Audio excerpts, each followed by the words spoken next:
In the last session, we were looking at fixed costs and how they could be divided up and charged to a unit so that we get some idea as to what price we ought to charge that will cover our fixed costs. Now, this problem became increasingly difficult as the level of fixed costs increased and level of competitiveness, as we noted.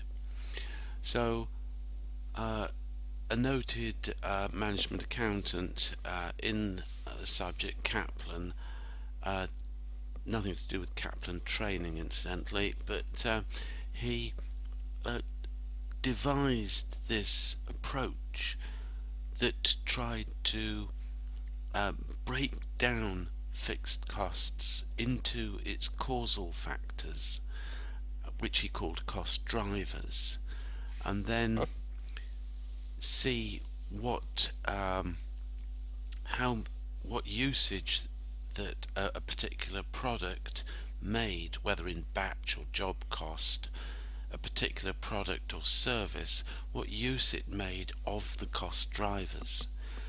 Now you might say, well, that sounds very similar to separating it out into departments and then charging the cost out on the basis of labour or machine hours. In concept, it is similar, yes. The difference was really in the level of detail, and so, for example, in ABC costing, you would time the length it took to make out an invoice and then charge that as a cost to a particular job if it required one invoice, two charges if it required two invoices. So it's really getting down to the operational level and trying to allocate fixed costs on that basis.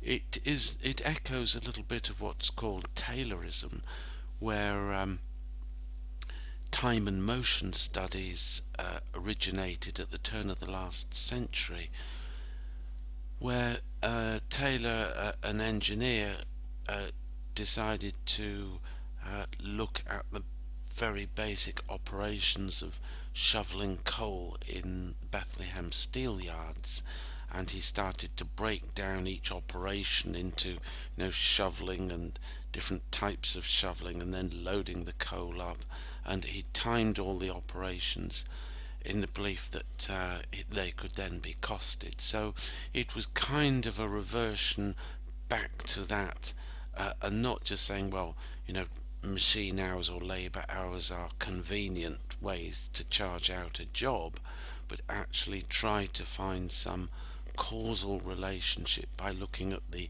activities involved. And so it got this term ABC costing, this rather catchy title. So let's, with that long introduction, let's just have a look at what we've got here.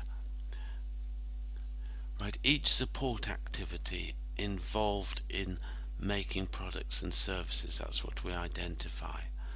The costs attributed to each support activity, then the factors that cause a change in these costs. So what are the factors that cause a change in fixed costs is our question, that is slightly different from the previous approach. Then, as the note at the bottom says, we try to see how much of the cost drivers is used by the product or service, and thereby turn an essentially fixed cost into a variable cost,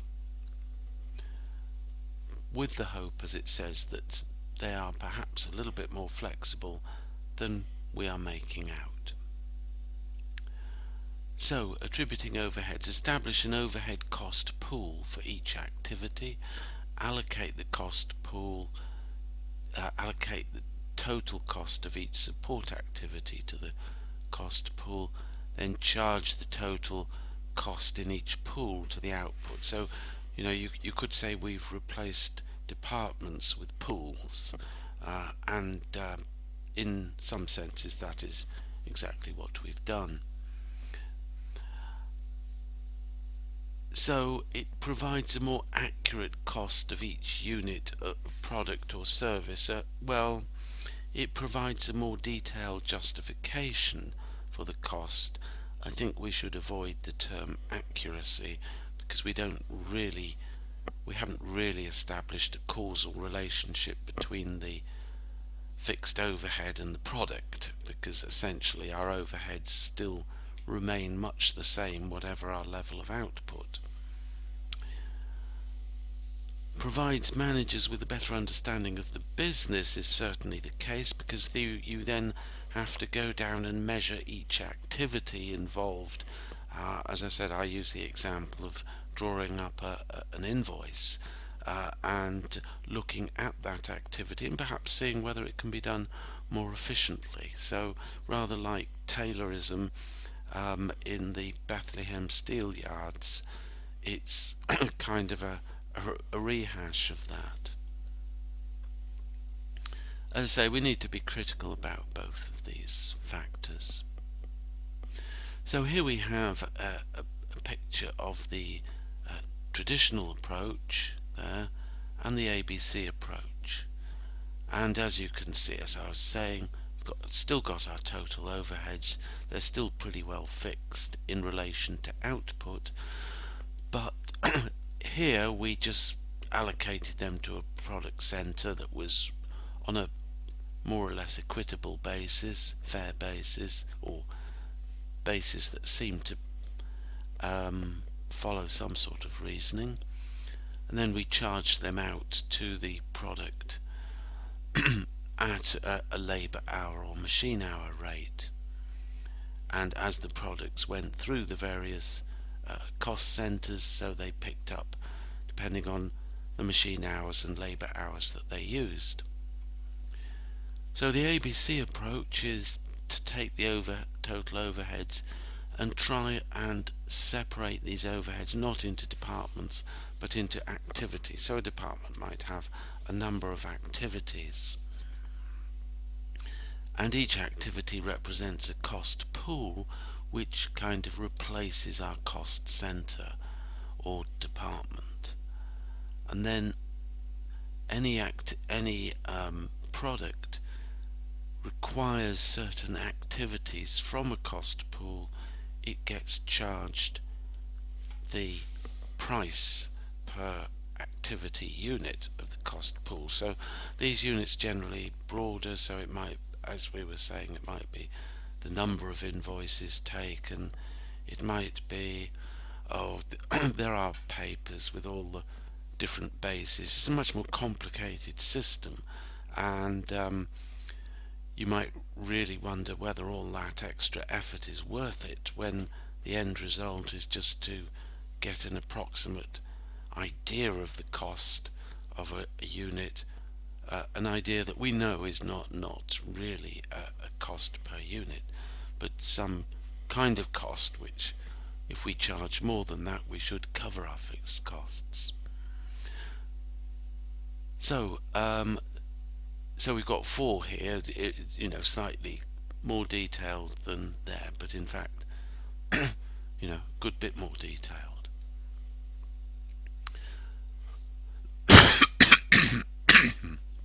Excuse me.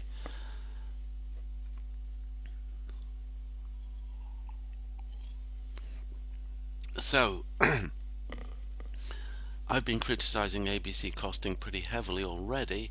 If that wasn't enough, well, I did say it was more detailed, so it's time consuming and costly, and does not provide relevant decision for relevant information rather for decision making, because it's not a relevant cost in the sense that we looked at in our first lecture, because it's not really a cause of the product. How did it work out in practice? There's a paper, slightly old, in practice, manufacturing, where the fixed cost elements are relatively low, unsurprisingly took on less of it. Retail, the service industry, um, again, not so much. A lot of competition in retail, so the product price is determined more by the market than by costs. Service industry a little bit more. Again, you know, prices are determined by a number of market factors, not just costs. But 30% is getting on for a lot. Uh, but this was taken in 2007. I rather suspect that if they uh, did it again, they might find that it has dropped. Financial and commercial, huge element here.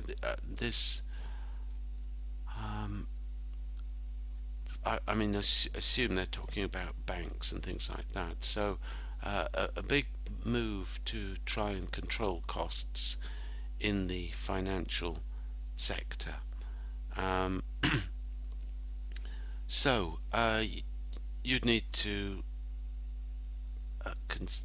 I'm not sure that actually there's much by way of evaluation of the benefits of ABC costing, because it's so hard to evaluate. I wouldn't. I mean, in what I've read, I've not got the impression that these figures are set in stone at all. As I said, if it was done again, I wouldn't be at all surprised if the figures were pretty different. There is very little by way of studies that say, since we started using ABC costing, things have vastly improved. The reports on it are pretty cool, and we can see by looking at the reasoning behind it that it's perhaps not delivering us anything that is fantastically new, just slightly more accurate in, well, I don't know, a slightly better reasoning, I suppose. But the problem is that if you did charge less than the full price, you could still be making a profit. And as I've been saying, in a competitive environment, often other considerations come in other than cost before you come to your price. Whether that's a comment on the financial and commercial industry not being very competitive, I don't know. Maybe it is. But from our point of view, we want to understand the concept and the development, and certainly in our picture here we get some idea as to the much greater detail that is involved and the breaking down of activities, of processes into individual activities, even in the service departments within a company. So the use of full cost information is, whether it's ABC costing or just traditional costing, you can see that it is pretty much an organizational linked item where we've got about 50% very large companies using full cost, but 50% not using full cost. So we need to be aware of that. And then for smaller companies, 70%, well, nearly 70% not using full costs. So it is a problem. The solution isn't necessarily to allocate full costs to products. Maybe you should just put them into a cost center and control them separately without allocating them to products. It is a very complicated process because companies are so large, so it is expensive, and of course, unsurprisingly, it's a cause of arguments. People challenge it. If we go back to looking at our rates, where are we? Here we are. Obviously, there could be a lot of argument as to whether it should be a labour cost or a machine hour cost, because the rates are so different. So it wouldn't be unreasonable for a company to say, oh, well, we don't really want all these arguments as to which is the fair approach. Let's just not allocate our fixed costs. So that is always an option, to simply not allocate the costs. Sorry, we'll have to do a quick dive back. Whoops.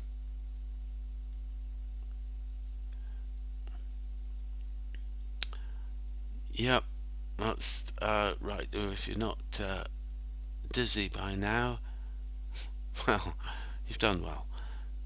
So clearly in very large organisations where communication is more of a problem, where control is more of a problem, allocating costs to get some idea as to the total cost of production is much more valued than in smaller outfits.